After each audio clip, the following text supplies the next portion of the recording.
I guess I should start by saying that I never saw it coming. I mean, you never really do, right? You go about your life, thinking everything is just fine, when suddenly, it all comes crashing down around you.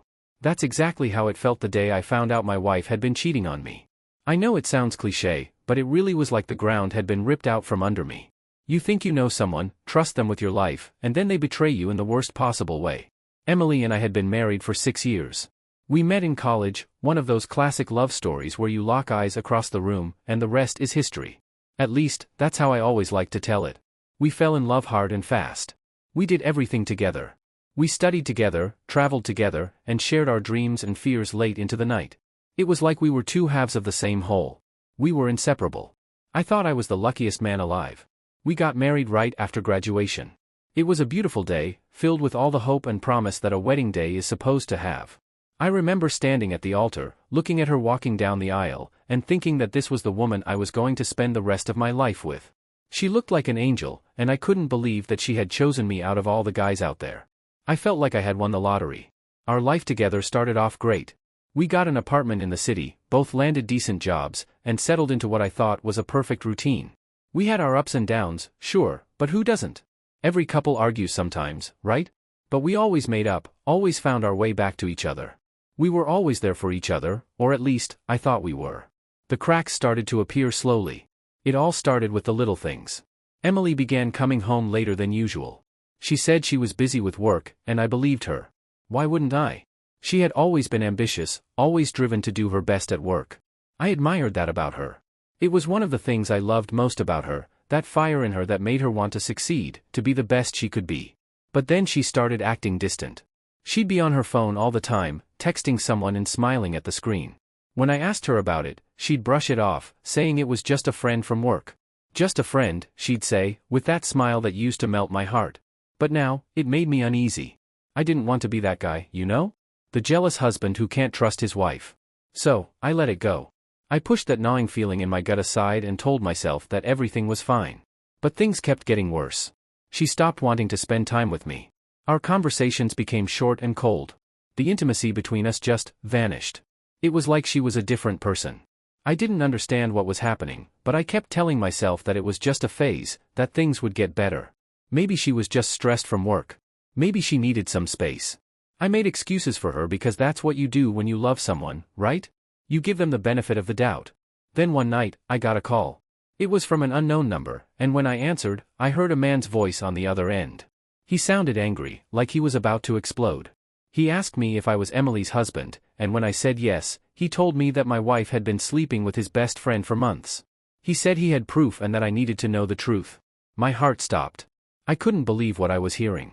I asked him for details, and he told me everything. The dates, the places they met, even the texts they exchanged. He sent me screenshots of their conversations, pictures of them together. It was all there, in black and white. My wife was cheating on me, and there was no denying it. I felt sick to my stomach. I didn't know what to do. Should I confront her? Should I leave? Should I try to work things out? My mind was racing, but I knew I couldn't just sit there and do nothing. So, I decided to confront her. I waited until she got home that night, and I asked her straight out if she was cheating on me. She didn't even try to deny it. She just looked at me with this cold, emotionless expression and said, "Yes, I'm cheating on you. What are you going to do about it?" I couldn't believe it. I had expected her to deny it, to cry, to beg for forgiveness. But she didn't. She just stood there, like she didn't care at all. I felt like the ground had been ripped out from under me. Everything I thought I knew about my life, about my wife, was a lie. I asked her why, and she shrugged. She said she was bored, that I wasn't exciting enough for her anymore. She said she didn't love me and hadn't for a long time. She said she wanted a divorce. I was devastated. I didn't know what to say, what to do. I just stood there, staring at her, trying to make sense of what was happening. I told her that I loved her, that I wanted to work things out, but she just laughed in my face. She told me that it was over and that there was nothing I could do to change her mind. I felt like my whole world was collapsing around me. I didn't know how to handle it, how to cope with the fact that the woman I loved, the woman I had built my life with, didn't want me anymore. I couldn't sleep, couldn't eat, couldn't think straight. All I could do was replay that conversation over and over in my head, wondering what I had done wrong, what I could have done differently. I tried to talk to her, to get her to reconsider, but she was completely closed off. She wouldn't even look at me. It was like I didn't exist anymore. She started spending more and more time out of the house, and when she was home, she would barely speak to me. It was like living with a stranger. One night, about a week after she had admitted to the affair, she came home late again. I was sitting in the living room, waiting for her, and when she walked in, I asked her where she had been. She just looked at me with that same cold expression and said, "Out." I couldn't take it anymore. I stood up and told her that we needed to talk, that we needed to figure out what was going to happen with our marriage. She just laughed again and said, "There's nothing to talk about. I want a divorce, and that's that." I asked her if she was still seeing the other guy, and she said, "Of course I am. Why wouldn't I be? He makes me happy. You don't." Those words hit me like a punch to the gut. I couldn't believe how callous she was being, how little she seemed to care about the pain she was causing me. I felt like I was losing my mind, like I was trapped in some kind of nightmare that I couldn't wake up from. But it wasn't a nightmare. It was real, and I had to face it. I had to figure out what I was going to do, how I was going to move on from this. I decided that I needed to talk to a lawyer, to find out what my options were. I didn't want to get divorced, but if that's what she wanted, I needed to protect myself. I made an appointment with a lawyer the next day, and when I got home that evening, I told Emily that I had seen someone about the divorce. She just shrugged and said, "Good. It's about time." I asked her what she wanted, and she said she didn't care. She just wanted to be done with it. She didn't want anything from me, didn't want to fight over the house or the money. She just wanted to walk away and start over with her new guy. I was relieved, in a way. At least it wouldn't be a messy divorce. But I was also heartbroken. I had loved this woman with all my heart, and she was throwing it all away like it meant nothing. I couldn't understand how she could be so cold, so heartless. As the days went by, I tried to focus on getting through the divorce, on figuring out what my life was going to look like without her. But it was hard. I felt like I was walking around in a daze, like I was just going through the motions without really living. Then, one night, everything changed. I was at home, alone, when there was a knock on the door. I wasn't expecting anyone, so I was a little surprised. When I opened the door, I found 2 police officers standing there. They told me that they had a warrant for my arrest. I was stunned. I had no idea what they were talking about. I asked them what I was being arrested for, and they told me that I was being charged with domestic violence. I couldn't believe it. I had never laid a hand on Emily, never even raised my voice at her. I was the last person who would ever hurt someone, especially my wife. But they told me that Emily had filed a report, claiming that I had been abusing her for months. She had pictures of bruises, text messages where I had supposedly threatened her, and a detailed account of all the times I had supposedly hurt her. I was in shock. None of it was true, but there it was, all laid out like a damning case against me. They took me to the police station, booked me, and put me in a holding cell. I felt like I was in some kind of twisted alternate reality, like this couldn't possibly be happening to me. I kept thinking that there had to be some kind of mistake, that this was all a misunderstanding, and that it would be cleared up soon. But as the hours passed, reality began to sink in. I realized that Emily had set me up, that she had fabricated everything to make me look like the villain. She had planned it all out, probably with her new boyfriend's help. They wanted to get rid of me, and they had found the perfect way to do it. I was released on bail the next day, but my life was in ruins. I had lost my job because of the arrest, my reputation was in tatters, and I was facing serious charges that could send me to prison for years. I didn't know what to do. I was angry, scared, and devastated all at the same time. I knew I needed to fight back, to clear my name, but I didn't know how. The evidence against me was overwhelming, and I didn't know where to start. I hired a lawyer, but even he seemed pessimistic about my chances. It felt like the whole world was against me. Then, one day, something happened that changed everything. A package arrived at my door, with no return address. Inside was a small video camera and a note. The note was short and to the point. It said, "You should see this. It's from your wife's new boyfriend." I was confused, but I turned on the camera and started watching the video. What I saw made my blood run cold. It was a recording of Emily and her new boyfriend, talking about the plan. They had hatched to get rid of me. They had staged the bruises, fabricated the texts, and filed the false report, all so they could be together without any interference from me. They had planned everything down to the last detail, knowing that if I were out of the picture, they could have everything, the house, the money, everything. They laughed about how easy it had been to fool everyone, about how they had played me like a puppet. I couldn't believe what I was seeing. I felt a mixture of anger, betrayal, and relief. I had proof now, proof that I was innocent, that I had been set up. I called my lawyer immediately and showed him the video. He was as stunned as I was, but he knew that this was the key to clearing my name. We presented the video in court, and the case against me was dismissed. Emily and her boyfriend were arrested for perjury, fraud, and a host of other charges. They had tried to ruin my life, but in the end, they had only ruined their own. But the story doesn't end there. After the trial, I tried to move on with my life, to put everything behind me. But it wasn't easy. I was still haunted by what had happened, still trying to make sense of how the woman I had loved could have done something so terrible. One day, I received another package in the mail.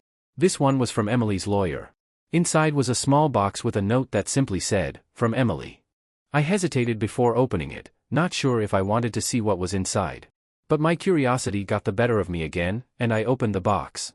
Inside was a single photograph. It was a picture of Emily, taken years ago when we were still happy, still in love. She was smiling, and there was a look of pure joy on her face. But that wasn't the shocking part. What made me gasp, what made my heart stop, was what was written on the back of the photo.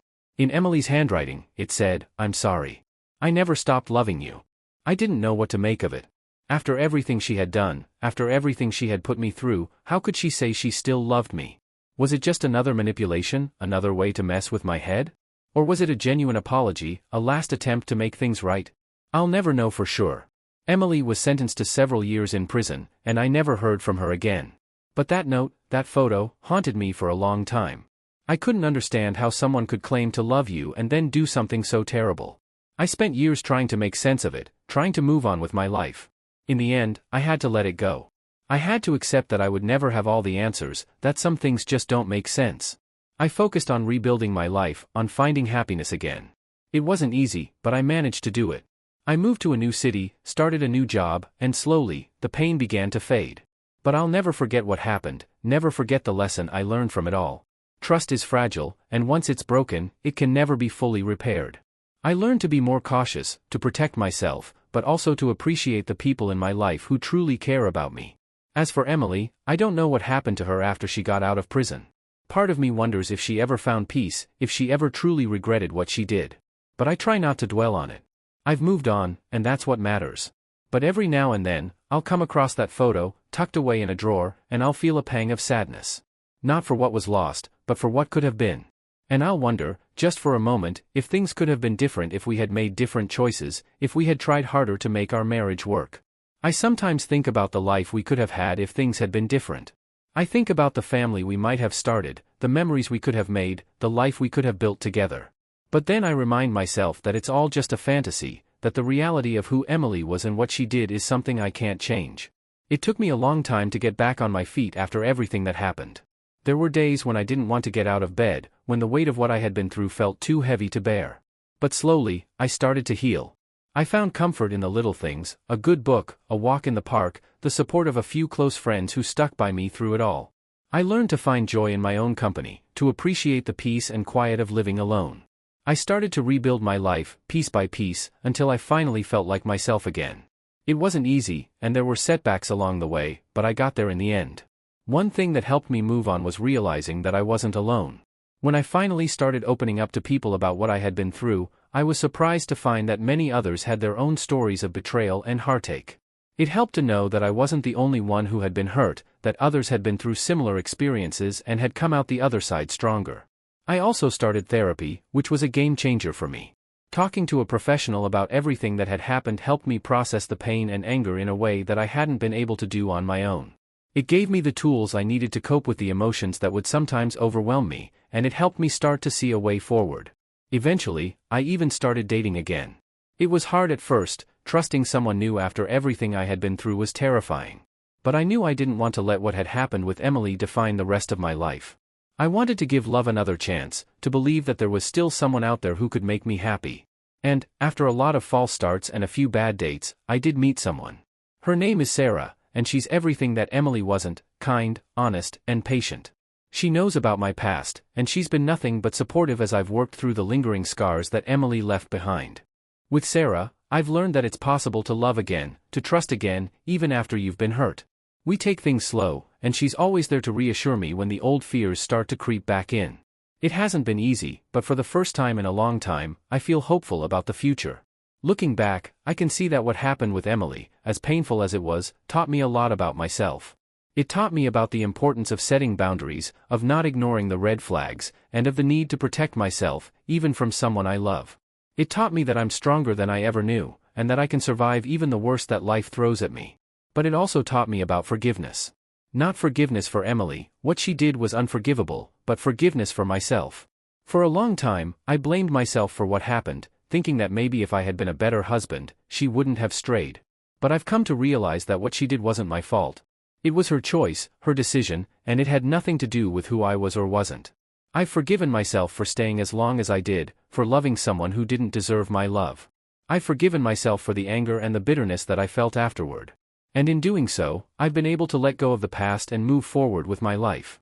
It's been a long journey, and there were times when I didn't think I'd ever be able to move on. But I'm here now, on the other side of it, and I'm stronger for it. I've learned that even when life knocks you down, you can always get back up. And that's exactly what I've done. So, to anyone reading this who might be going through something similar, I want you to know that it does get better. It might take time, and it might be hard, but you can get through it. You're stronger than you think, and you deserve to be happy. Don't let anyone take that away from you. As for me, I'm finally at peace. I've built a new life for myself, and I'm excited about the future. I've learned to trust again, to love again, and most importantly, to believe in myself again. And that, more than anything, is the greatest gift I could have ever given myself.